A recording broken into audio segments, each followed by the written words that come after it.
안녕하세요. 안녕하세요. 네, 반야신경 16번째 강의 시간입니다. 지난번 시간에 이어서 반야신경을 내용적으로 분류하면 크게 세 부분으로 나눌 수 있다. 첫 번째가 대승의 공사상을, 두 번째가 그 공의 세계에서 바라봤을 때 소승고리의 그 잘못된 이해, 법집을 비판하고, 세 번째 대승의 위대함을 다시 한번 드러낸다. 근데 지금 오늘 우리가 공부해야 될 부분은 바로 소승의 교설에 대한 잘못된 이해를 비판하는 그런 내용이 되겠습니다. 시고, 시고라는 것은 이런 까닭으로, 이런 말이, 이런 까닭으로, 앞에 내용이죠? 이런이 뭐예요? 제법이 공하다. 이런 얘기예요. 제법이 공하다. 그 공의 세계에서 볼 때는 뭐다? 불생불멸이요, 불구부정이요, 부정불감이다. 즉, 불생불멸이고, 불구부정이고, 부정불감인 그런 세계, 그런 세계에서 본다면 이런 얘기. 이런 까닭으로 공 가운데서는, 공중에서는 이랬어요. 공 가운데서는 이 말은 공의 세계에서는 이런 얘기. 공의 차원, 공의 세계, 깨달음의 세계에서 본다면 이런 얘기. 소승교설의 첫 번째 오온설입니다. 일체는 오온이다. 오온은 색, 수, 상, 행식입니다. 그러니까 무색, 색이라 할 것도 없고 무, 수, 상, 행식. 수라 할 것도, 상이라 할 것도, 행이라 할 것도, 식이라 할 것도 없다. 즉 오온설에 대해서, 오온의 교설에 대해서 실체가 없음을, 오온의 교설은 부처님의 가르침입니다. 그러나 그 부처님의 가르침을 형상화하는 게 뭐예요? 법상이에요. 바로 그 법상을 비판하는 거예요. 그 법에도 실체가 없음을, 법도 공함을 하는 얘기다. 그래서 무색, 무수상행식, 이건 오온에 대한 얘기입니다. 그 다음에 무, 안이비설신이, 무, 색성향, 미촉법. 이거는 12처설입니다. 12처. 일체는 12처다. 인식의 주체인 6가지 감각기관, 육근이라 그래요. 안이비설신의. 그리고 그 육근의 대상인 육경이라 그래요. 색성향, 미촉법. 이 육근과 육경의 접촉에 의해서 우리가 인식작용을 하는 거예요. 일체란 것은 딴 게 아니라 이것에 불과하다. 이것이 12처설이에요. 그 앞에 무, 안이비설신이, 무, 색성향, 미촉법 이렇게 되어 있어요. 그 다음에 세 번째가 18개설입니다. 18개설이란 것은 우리 몸의 감각기관인 6개, 육근, 안이비설신이, 그리고 인식 대상인 경계, 육경, 색성향, 미촉법. 이것의 단순한 만남에서 이루어지는 게 아니라 이미 우리에게 있는 인식작용인 6가지 식이 있습니다. 그러니까 만약에 안이비설신이, 색성향, 미촉법만 갖고 한다면 어떤 사물을 볼 때 누가 보나 어때? 똑같아야 되겠죠. 다른 이유는 뭐예요? 그 인식 주체가 다르기 때문에. 각각의 업식이 다르기 때문에. 그래서 그게 뭐예요? 안식, 이식, 비식, 설식, 신식, 의식. 이게 6가지 식이다. 이 6가지, 18개에 의해서 바로 우리가 아는 세계가 전개되는 거예요. 일체는 18개다. 이게 18개설입니다. 여기에 대해서 비판하는 거예요. 이거는 원래 앞에서 무가 다 붙어야 되죠. 무색, 무수, 무상, 무행, 무식 이렇게 돼야 되는데 앞에 거 하나만 해가 무색 하고 그 다음 뒤에 거는 무수상행시 이렇게 썼다는 건 앞에 하나를 무를 색을 띄워가지고 무색 했다는 것은 다 각각 다 뭐가 붙어있다 이 말이죠. 그 앞에 뭐가 붙어있어요? 공중에서는 공 가운데서는 이런 얘기예요. 공의 세계에서 보면 이게 전제되어 있습니다. 그러니까 이 오원설에도 12처설에도 18개설에도 앞에 뭐가? 공중에서는 아시겠어요? 공중에서는 이렇게 되어 있는 거예요. 그러니까 안 눈도 공하다 이 말이에요. 이 귀도 공하다. 하나하나에 물을 붙일 걸 그냥 무 안이비설신이 무 색성양 미촉법 이랬어요.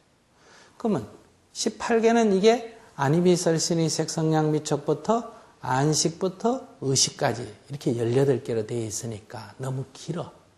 그래서 여기는 개가 붙어 있으니까 18개이기 때문에 안개, 이개 이렇게 나가고 경계, 성계 이렇게 나가고 그 다음에 안식계, 의식계 이렇게 나가야 된다. 그러니까 그 18개 가운데 첫 번째하고 끝 번째 것만 쓰고 중간에 건 생략해버렸어요. 그래서 무안계 내지 무의식계 이 맨 끝에 겁니다. 무슨 말인지 이해하시겠어요? 기본 골격을 이건 18개설을 비판하고 있다. 이게 다 소승교설입니다.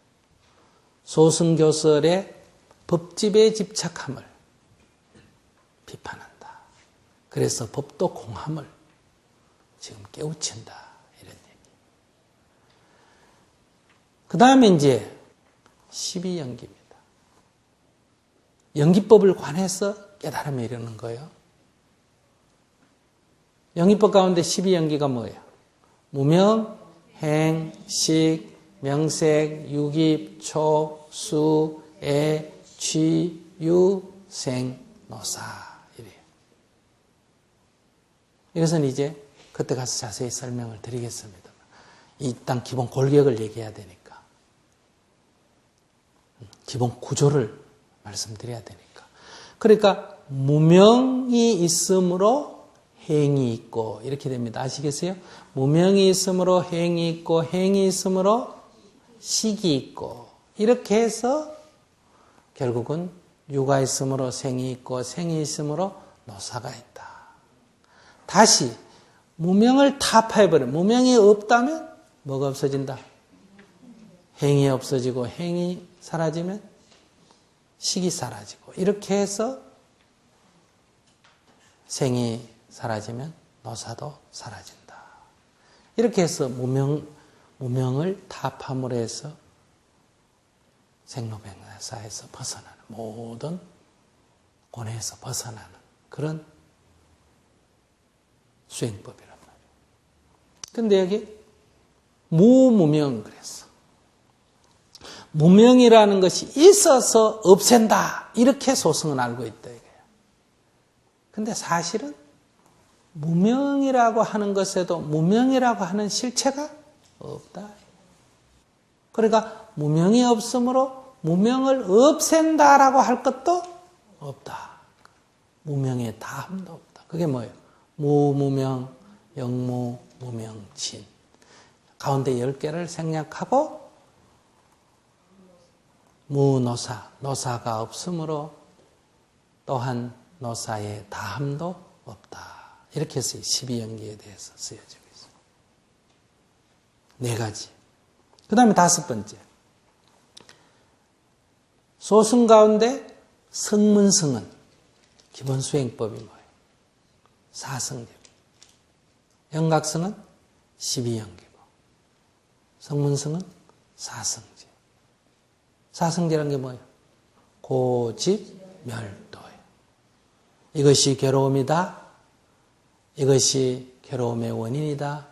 이것이 괴로움의 소멸에 이것이 괴로움의 소멸이다. 이것이 괴로움의 소멸에 이르는 길이다. 그런데 괴로움이 있는데 괴로움을 없앤다라고 생각한다면 이것은 아직 깨닫지 못한 소식이다.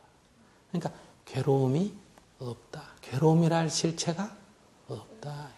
여러분이 밤에 잘 때 강도에게 쫓기는 꿈을 꾸면 꿈속에서 괴로움이 있어요, 없어요? 있지. 그러니까 우리가 지금 괴로움이 있어요.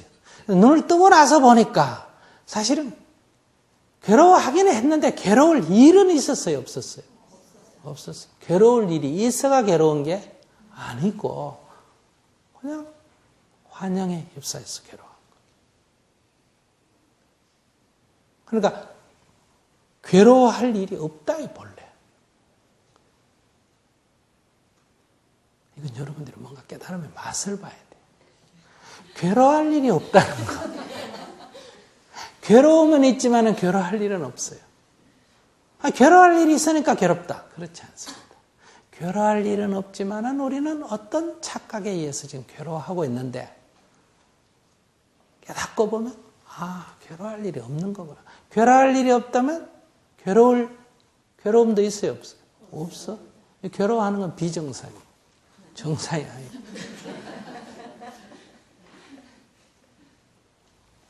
그래서 고, 괴로움이 없다. 그러면 괴로움의 원인도 없으며 괴로움의 소멸도 없으며 소멸 이르는 길도 없다. 이게 무고집멸대. 우린 깨닫는다라고 하는데 이것이 깨달음이라고 할 실체도 없다. 깨달음도 없고 우리는 깨달음이 있으니까 깨달음을 얻는다는 말을 쓰죠. 깨달음을 얻는다라고 할 것도 없다. 그게 뭐예요? 무지, 역, 무득이. 이것이 소승의 교설과 수행 체계에 대해서 한마디로 비판하고 있는 거예요. 근데 그 비판을 할 때 그냥 비판하는 거예요. 어떤 차원에서 보는 거예요. 어떤 차원에서 보는 거예요. 쉽게 예를 들면 사람들이 산골짜기에서 이게 크니 저게 크니 이게 높니 저게 높니 이게 많니 저게 많니 아무리 토론해도 끝이 안 나. 사실은 이 골짜기 밖에만 나가면 이거보다 훨씬 더 넓은 거 있고 훨씬 더 큰 게 있고 훨씬 더 높은 게 있다. 이게 우물 안의 개구리예요. 이런 논쟁은 이 말 밖을 벗어나 버리면 이 논쟁할 필요가 없는 거예요. 그래서 저 높은 산에 올라가 봐라. 저 높은 산에 올라가면 넓은 세계가 보여. 그럼 이런 논쟁은 그냥 저절로 사라져버려요.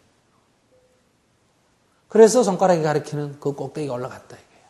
올라가서 보니까 탁 세계가 다 보이고 정말 우리들의 그 시비 분별은 하잘것없는 거다. 거기가 세계라고 앉아있다 이거예요. 여기가 정상이라고. 여기가 부처님이 가르친 곳이라고. 그런데 우리 산에 다녀보면 알지만 밑에서 볼 땐 정상인데 거기 올라가 보면 더 높은 봉우리가 있을 때가 가끔 있죠. 당연히 밑에서는 이것이 보였기 때문에 이곳이 왔지만은 그러나 올라가 보니까 더 높은 봉우리가 있다면 부처님이 저 높은 봉우리로 가라 할 땐 자동으로 높은 봉우리로 가야 되는데 부처님의 손가락으로 이걸 가리켰다 이거야. 저 높은 봉우리로 가라 그랬다 이거야. 그게 이곳이다. 이렇게 그곳에 주저앉는다면 그는 이 세상에 4분의 1밖에 못 본다. 아니면 반밖에 못 본다. 더 높은 봉우리 뒤편은 보지를 못하죠. 그래서 더 높은 봉우리, 최고봉에 서서 거기 정상 아니다. 그거 버리고 이리 와라. 이런 얘기. 그럼 이것은 근본 교설 자체를 비판하는 거예요. 근본 교설에 대한 잘못된 이해를 비판하는 거예요. 잘못된 이해를 비판하는 거예요. 그러니까 대승교설과 근본 교설이 다른 게 아니고 잘못 이해한다. 그것을 법상으로 공이라 하면 모양 없는 도리를 그냥 깨치는 게 아니라 공이라는 모양을 만들어서 이해한다. 그러니까 이미 그건 공이 아니다. 공이 아니기 때문에 인생사가 해결이 안 된다. 번뇌가 사라지지 않는다. 아무리 알아도. 그러니까 아무리 절에 열심히 다니면서 제법이 공안도리를 얘기하고 반야신경을 독송하고 건강경을 외우고 매일 천배를 해도 자식을 미워하고 남편을 미워하고 이걸 버리지를 못한다. 내가 어릴 때 성추행을 당했다. 내가 뭐 돈을 빌려줬는데 못 받았다. 이렇게 해서 괴로워한다. 그러니 제법이 공안도리를 바로 깨달으면 이런 것이 다 한여름밤의 꿈 같다. 그것이 마음이 그냥 지연받아. 어떤 생각에 사로잡혀 있는 상태다.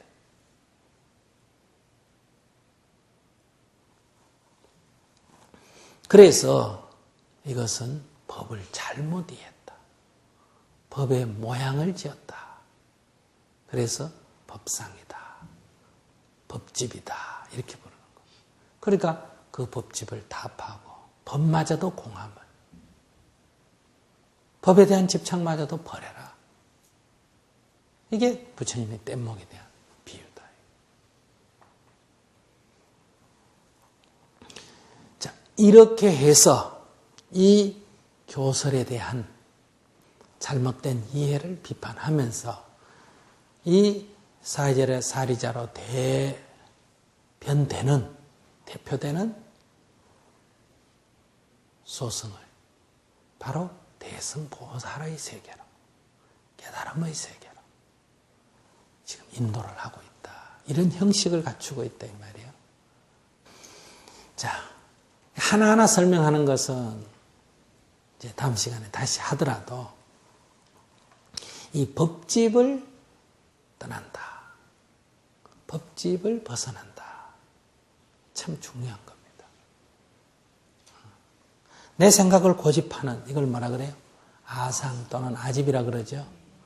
이것은 진리다 하고 고집하는 것을 법상 또는 법집이라 그래요. 여기는 법의 상을 만들기 때문에, 짓기 때문에 법집이 생기는 거예요. 아시겠어요? 거기에 집착하는 거예요. 내가 집착하고 싶어서 집착하는 게 아니라, 고집하고 싶어서 고집하는 게 아니라, 이것이 진리이기 때문에 집착을 하게 되는 거예요. 자, 그러면 이제 한 예를 들어서 정리를 해보겠습니다. 여러분들, 열반경에 보면 일체 중생은 다 불성이 있다. 이런 말이 있습니다. 일체 중생은 다 불성이 있다. 더 나아가면 모든 중생은 다 부처다 이 말이에요. 왜? 부처가 될 씨앗을 가지고 있다. 이런 얘기. 그럼 여러분들이 이제 이걸 경전을 공부하면서 그렇구나. 모든 중생에게는 불성이 있구나. 참으로 소중하게 여겨야 되겠다. 그래서 아무리 작은 생명이라도 함부로 죽이지 말라. 여러분들은 죽이지 말아야 되겠다. 이렇게 생각한다. 한 수행자가 우리처럼 이렇게 생각을 했어요. 그래 어느 날 양집 하는 데 딱 앉아서 이렇게 명상을 하고 있었어요. 우리 선으로 말하면 참선을 하고 있었대요.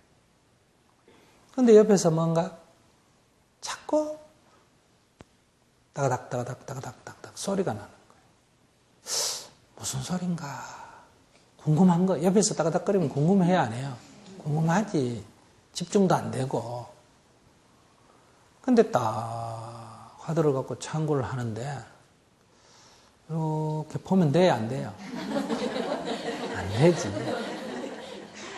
여러 사람이 대중이 같이 수행할 때는 마음은 보고 싶지만은 안 보죠. 신경이 건들리지만 마음을 딴 데 잡고 하는데 혼자 있다고 생각하자. 아무도 없는 자기 혼자 공부한다 하면 볼까 안 볼까? 보겠죠. 이렇게 봤더니 강아지가 한 마리 마른 빽딱이 있잖아요. 살점이 하나 더는 마른 빽딱이를 하나 물고 와가지고는 그걸 깍깍깍 깨물고는 탁 뱉었다가 또 도로 주스간 또 깍깍깍 깨물고 탁 뱉었다는. 강아지 그런 거 봤죠? 그걸 물구름이 봤다 이거야. 보니까 저거야말로 천하 쓸데없는 짓이다 이 말이에요. 살점이 있으면 그 의미가 있지만은 그 마른 빽딱이를 계속 깨물고 하는 것은 한 점 살점이 없지 않습니까? 그죠? 아무 쓸데없는 짓을 하고 있다 이거예요. 저거 왜 저렇게 쓸데없는 짓을 할까? 그 생각이 딱 드는 순간에 한번 보자. 개가 하는 행동이, 강아지가 하는 행동이 쓸데가 없다. 천하 쓸모없는 짓이다. 아무 이득 없는 짓을 하고 있다. 그러면 그거를 부처의 행위라고 말할 수 있을까 없을까? 할 수 없겠지. 부처가 아무 쓸데없이 바보 같은 짓을 하면 되겠어요? 안 되겠어요? 안 되겠지. 그러면 이 현실 위에서 말이에요. 그렇다면 저 강아지는 부처겠어요? 아니겠어요? 아니겠지. 그럼 강아지가 불성이 없다는 게 되잖아. 그죠? 근데 경전은 있다고 돼 있어요. 없다고 돼 있어요. 있다고 돼 있단 말이야. 그러니까 의심이 딱 든 거예요. 그냥 지금까지는 모든 생명체는 다 불성이 있다. 그냥 믿었단 말이에요. 당연히 그렇다고 생각하고. 근데 오늘 강아지 하는 행동을 가만히 보니까 저 쓸데없는 짓을 한단 말이에요. 그럼 저 쓸데없이 짓을 하는 것은 저는 불성이 없는 거란 말이에요. 근데 경전이 있다 그랬으니까 의심이 들어야 안 들어요? 든다 이 말이에요. 의심이 드는 거, 이렇게 의심이 들면 믿음이 부족하다 이렇게 말하는데 어디에 부처님 말씀을 안 믿어? 그런데 불가에서는 의심이 들면 물어야 됩니다.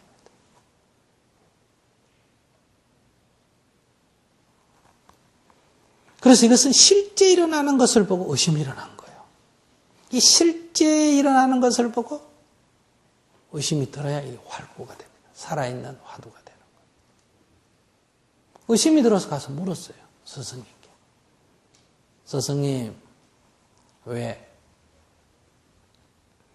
개에게도 불성이 있습니까? 이걸 조금 더 적나라하게 말하면 저 쓸데없는 짓을 하는 저 마른 빽딱이를 깍깍 물고 버리는 저 개새에게도 불성이 있습니까? 이 말이에요. 이 질문에 있다는 얘기, 없다는 얘기예요. 내가 볼 때는 없다. 그러나 지금 열반경에는 뭐라고 해놨다? 있다고 해놨단 말이에요. 그래서 질문을 한 거예요. 있습니까? 이러니까 스승이 그래 아무리 작은 미물이라도 불성이 있느니라 이렇게 대답을 했으면 어떻게 될까?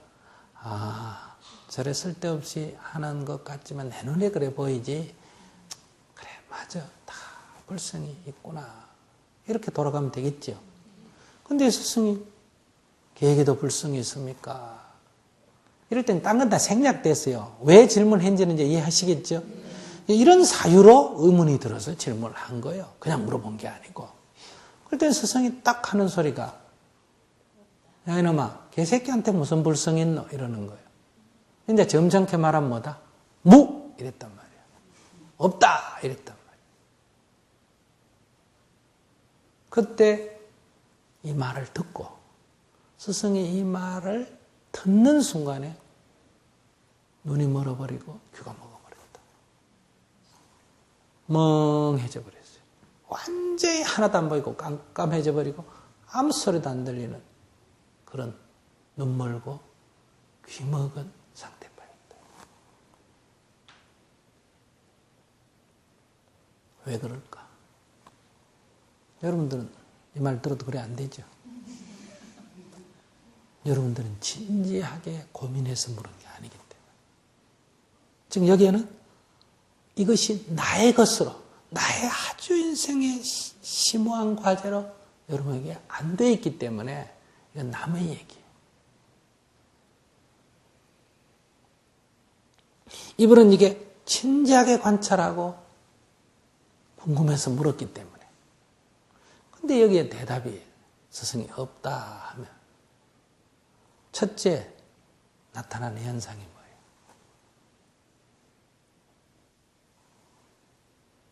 스님, 열반경에는 있다고 써놨는데요. 이렇게 말하겠죠. 그러게요, 안 그러겠어요? 그러겠지. 열반경에는 모든 중생에게 불성이 있다고 했으니 저 개에게도 마땅히 불성이 있다고 써놨다. 근데 왜 스님 없다고 합니까? 자, 이 질문은, 이 의문은 진지한 의문, 궁금해서 물은 질문이에요.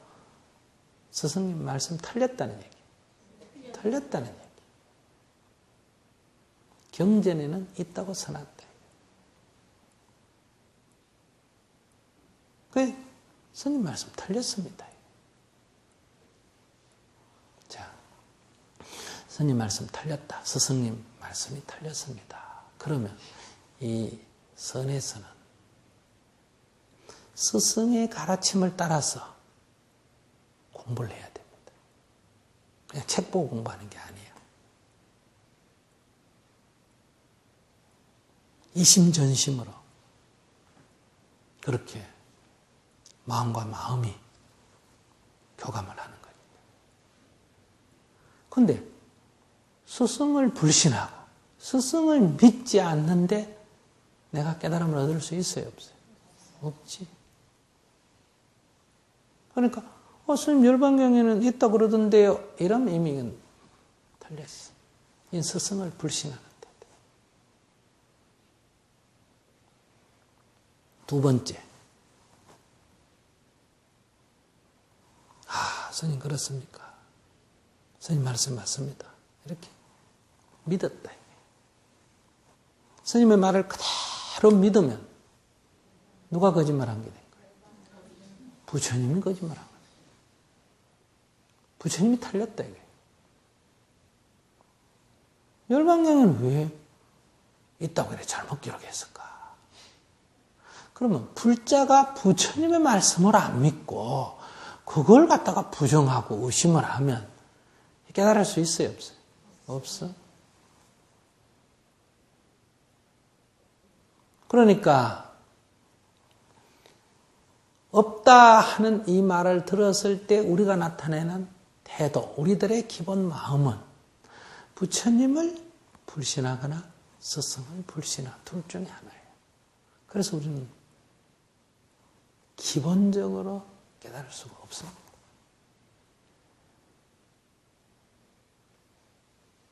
이제 세 번째, 나오면서 아이고 경에는 써놨고 스승님께서는 없다 그러고 어느 게 맞을까? 이렇게 혼자서 궁리를 한단 말이에요. 어느 게 맞을까? 누구 말이 맞을까? 이거는 둘 다 부정한. 둘 다 못 믿는 거예요. 이게 제일 하수예요. 부처님도 안 믿고 스승도 안 믿고. 근데 우리들 대부분은 90%가 항상 이래요. 둘 다 부정합니다. 여러분들은 늘 이 스님은 이래 말하고 저 스님은 저래 말하고 이 경에는 이래 써놨고 저 경에는 저래 써놨고 어느 게 맞노? 이런 믿음이 부정. 둘 다 부정하는 거예요. 이경 저경, 이 스님 저 스님, 부처님 스승님 다 못 믿는 거예요.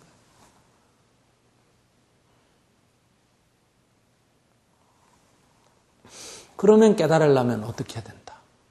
부처님도 믿고, 부처님 말씀도 믿고, 스승님 말씀도 1.1획 의심 없이 믿는다고 하면 어떻게 될까? 무! 하는 말을 듣는 순간 눈이 먹고 귀가 멀어버려. 눈이 멀고 귀가 먹어버려. 왜? 여기 한 생각을 낼 수가 없어. 한 생각 냈다 앞으로 의심이지. 그러면 스승님의 말씀도 맞고 부처님의 말씀도 맞다고 믿고 있는 사람에게는 무 할 때는 없다는 뜻이 아니에요. 무 없다 이 말을 듣는 순간 이게 무슨 소식인가? 이게 무슨 소리인가? 도대체 이게 무슨 소리인가? 이게 무슨 의미인가 이게 무라는 말이. 그냥 우리는 무라는 글자를 그대로 해석하면 이건 없다는 뜻이죠. 여기서 무는 도대체 무슨 의미인가요? 이게 도대체 무슨 소리인가요? 지금 내가 알고 있는 모든 아르말이 내게 아무 소용이 없어져. 그러니까 무라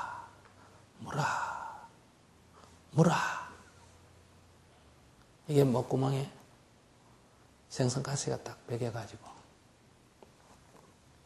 해도 안 넘어가고 해도 안 뱉어지고 물을 마셔도 안 빠지고 밥을 먹어도 안 빠지고 전화를 받아도 따끔따끔 막 얘기를 해도 그러고 자도 잠시 놓친 것 같지만 따끔따끔 막 마치 목구멍에 생선가시가 베겼어. 무슨 일을 해도 늘 거기에 신경이 가는 것처럼 이 무라 여기에 확 목구멍에 가시 베기듯이 베겨가지고 앉으나 서나 오나 가나 일체 다른 아르마리가 다 끊어지고 오직 무라. 이 도대체 무슨 소식이냐 이게. 없다니 이게 도대체 무슨 의미냐 이게.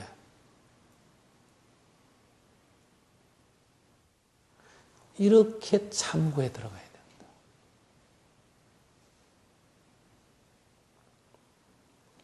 그래서 놓을래야 놓을 수가 없어야 되고 그래야 되는데 스님 화도 하나 주세요. 나는 무자 화도 받았습니다. 무라 하고 앉아있다가 딴 생각하다 무라 하다가 밥 먹다가 잊어버리고 길 가다가 잊어버리고 잠자다가 잊어버리고 얘기하다가 잊어버리고 그래서 하는 얘기가 뭐예요? 스님 화두가 안 들리는데 어떡하면 됩니까? 안 들리는데 뭐 때문에 그거 자꾸 들려고 그래요? 놓을래야 놓을 수가 없어야 화두다. 내려놓을래야 내려놓을 수가 없어. 그렇지 않으면 다시 관념의 세계에 빠진다. 탐구의 세계에 들어가는 게 아니라 분별의 세계. 어떤 자기 생각 속에 빠지게 된다. 그럼 이게 뭐가 된다? 사구가 된다. 그러니까 이 스님은 그런 진지한 고뇌 위에서 스승의 말씀을 듣자마자 그대로 탁 거기에 몰입이 된다. 어떤 스님이 그래서 깨쳤다 하니까 나도 묻자 화두도 깨친다고 무라 하다가 잊어버리고 무라 하다가 놓치고 이게 이제 자기 밥을 먹어야 되는데 자기 밥상을 챙겨야 되는데 남이 먹다 버린 쓰레기통을 뒤진다. 이 책 자체 뒤져가지고 그걸로 자기 것으로 삼으려 한다. 이건 사악구라 그래. 이건 죽었어. 살아있는 활구가 아니다 이 말이야.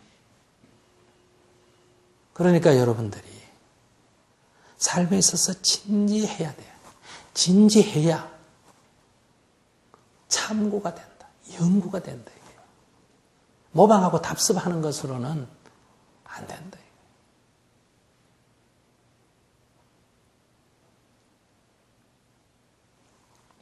그러니까 잘못하면 참선을 하면 부처님 말씀을 부정하는 것처럼 그렇게 이해하는 건 잘못 이해합니다. 부처님 말씀을 믿되 우리는 그 글자에 매이면 안 된다. 진짜 깊은 해석적 의미로 깊은 뜻이 아닙니다. 아시겠어요? 참고에 들어가야 됩니다. 실제와 결합해서. 그런데 우리는 그렇게 실제와 결합하지 않는다 이 말이에요. 그러면 계획에도 불성이 있다. 불성이 있나 보다. 일체 중생에게 불성이 있다. 아이고 불성이 있구나. 이건 그냥 하나의 상에 불과하다. 절에 다니면 좋다. 부처님 믿으면 복온다. 많이 베풀면 좋단다. 이것은 하느님 믿으면 전당 간다. 아미타 부르면 극락 간다. 이 범위를 못 벗어나는 거다. 이거는 믿음의 분상, 종교의 분상의 얘기예요. 이거는 꿈속의 소식이다. 강도에게 쫓기는 사람이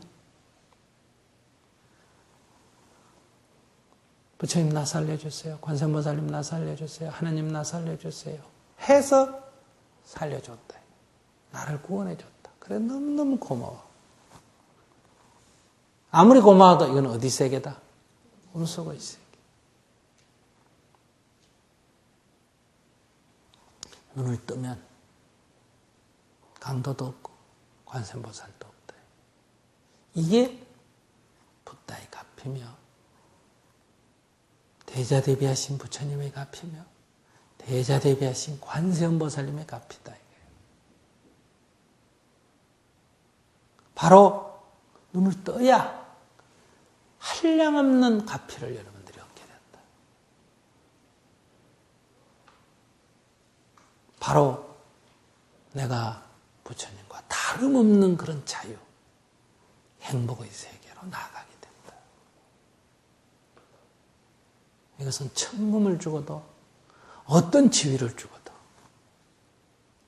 삼천대천세계 칠보로 가득히 채워서 보시를 한다 하더라도 이건 비유가 될 수가 없는 얘기입니다. 그건 다 꿈속의 얘기이기 때문에 우리가 이 깨달음의 맛을 봐야 합니다. 이게 바로 내가 불자일 수밖에 없는 정체성, 아이덴티티. 그래서 불교라는 이름도 형식마저도 뛰어넘는 세계입니다.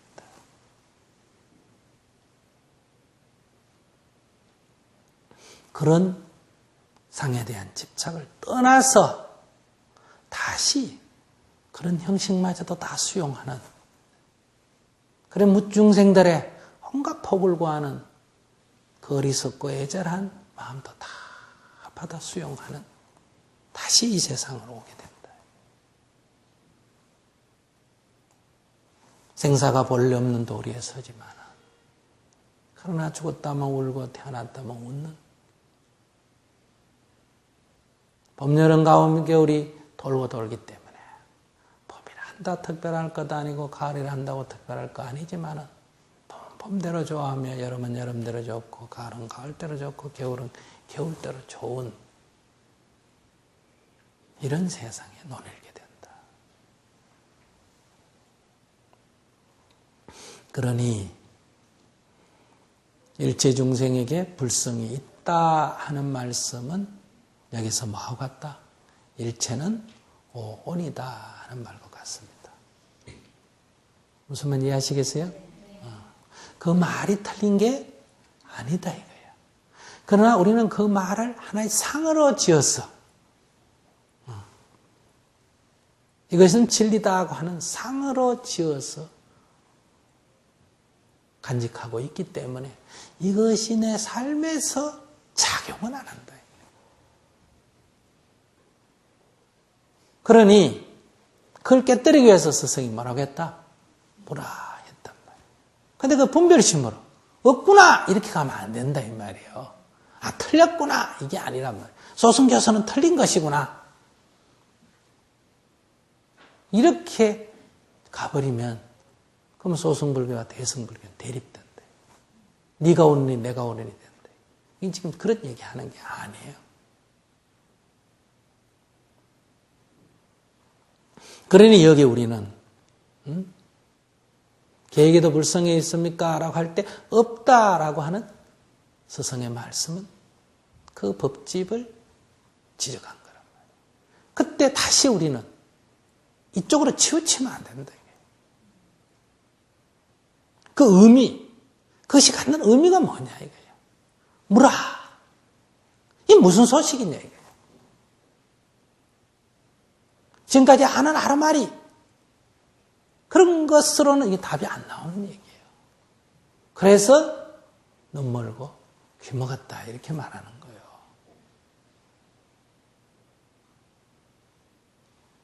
여기 바로 이 깨달음의 세계, 공의 차원에서 볼 때 일체는 오이다, 오는 색소상 행식이다, 색은 뭐다 이런 얘기로는